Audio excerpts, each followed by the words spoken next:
let's start our retouching, our cleaning up process for good right now.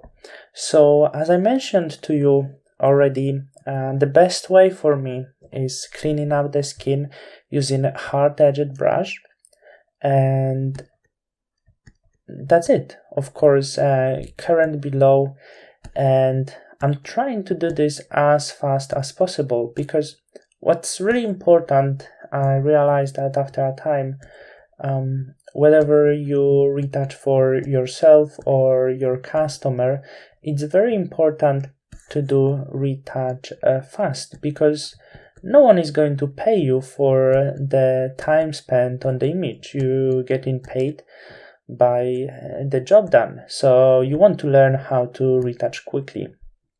So that's why it's very important to have tablet, and long time practice helps you to do this, as I'm doing this right now.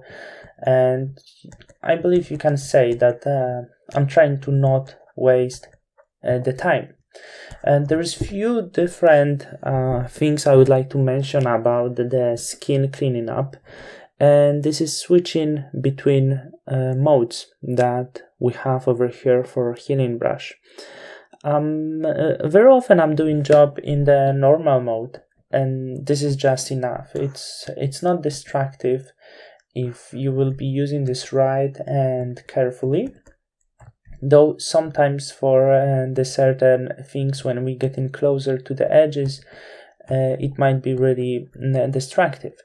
And if your retouch is distractive, you can often switch between modes. For example, when you have a lot of tiny spots, the white spots like this one, which are actually not visible right now from the distance, you can easily retouch with the mode darken. What it does, it actually preserves the skin texture even better. And as you can see, when I try to retouch dark area, it's not going to work. So it's only for the bright areas, and it's very natural. As you can see, it's softened job than working with the mode normal, and it preserving really well. And I'm usually doing the image with the mode normal, and then when I get to these small heads over here standing out, I switch the blending mode to sort this out, or for example tiny hair, etc. So that would be working great. Here we have this sort of areas. So if you have these standing out heads, I would recommend you to work with blend mode darken, or if the heads are dark, if the spots are dark, you switch blending mode to lighten. And this is my advice, and you can see that will be working great for most of the things like that. Though on the portrait, sometimes maybe it's not that necessary, but if you have problem with normal blending mode and other things to resolve such an issues, you can always experiment with blending mode lighten and darken, and it will be very powerful for all of these tiny spots. Over here, as you can see, I have this little wrinkle, and that will be just working great for it, because the wrinkle is dark inside. So with mode lighten, as you can see, I sorted this out very naturally. Of course, I could also sort this out with blending mode normal, but it works even better with the lighten blending mode. The same, we have a lot of hair over here, so I would also be trying to sort this out as much as I can, maybe with mode darken, but very carefully, because we have a lot of edges here, and sometimes it might be slightly distractive. But the main hair, that will be just great method to remove the main hair over here. So for now, I believe I was speaking quite clearly. I'm going to remove some of the hair, and later I want to show you a few more methods about removing hair. I wish there could be some shortcut, but there is not. Though from my own experience, even a retouch sometimes might seems to be really long. After you got fluent with that, the time just getting shorter all the time. Right now, even if I do beauty images, I trying to sort this out within 1 hour.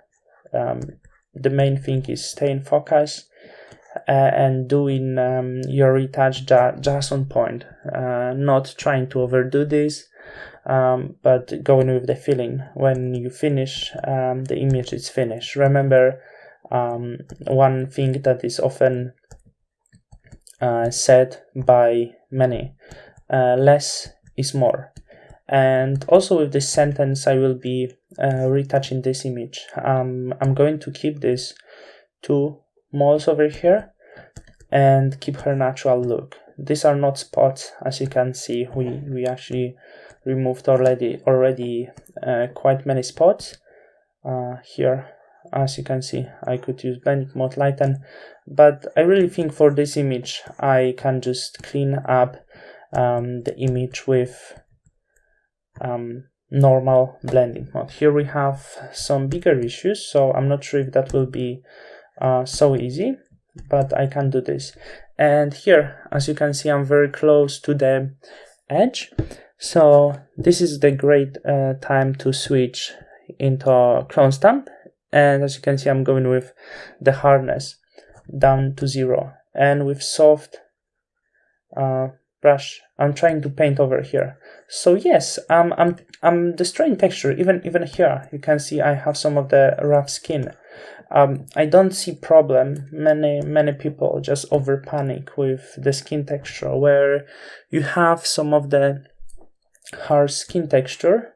You can just simply use clone stamp, but I will probably talk in the separate lesson about this, to make sure that you get all of the information right. Here also I have this tiny hair, so I will try to remove this just with healing brush. As you can see, in some areas maybe not that simple. So here, probably this area I will try to sort out slightly with different blending modes. And here, I just inside the eye, I will try to lighten this area just a little, because I don't really think this hair going through everywhere looks well. It's very difficult to do this, especially where we have some other areas, some of the edges. Over here it will be easy, though here I will try to choose darken blending mode and see if it works better. And indeed it does work better. So for little hair, as you can see, great. So remember to stay creative. Don't close yourself into switching blending modes, because for me right now it's a very natural feeling, and I'm hoping you will get to this point, if you are not there right now, that it will get natural for you when you see some certain spot and you already feel what you want to do with this. If you see some of the white spots like over here, which are actually skin texture, but it might be a little bit too strong, a little bit destructive, and you already have the feeling that you can actually try to knock it down a little. And that's what I am doing. I don't want to take too much of your time right now. I will leave the cleaning up a little bit more, and soon, finally, I will be done. And we will talk a little bit more about cleaning up a little hair and about clone stamp in the next lesson. So maybe just a few minutes more, so I'll clean the area well, and we will be continuing this cleaning in the next lesson, where I can explain you better how to work with clone stamp, maybe how to even out rough areas without using any weird techniques, because you have to know that All of the techniques and shortcuts you can find on YouTube or other platforms are not very useful, and in long term make your work difficult by giving you some really bad habits.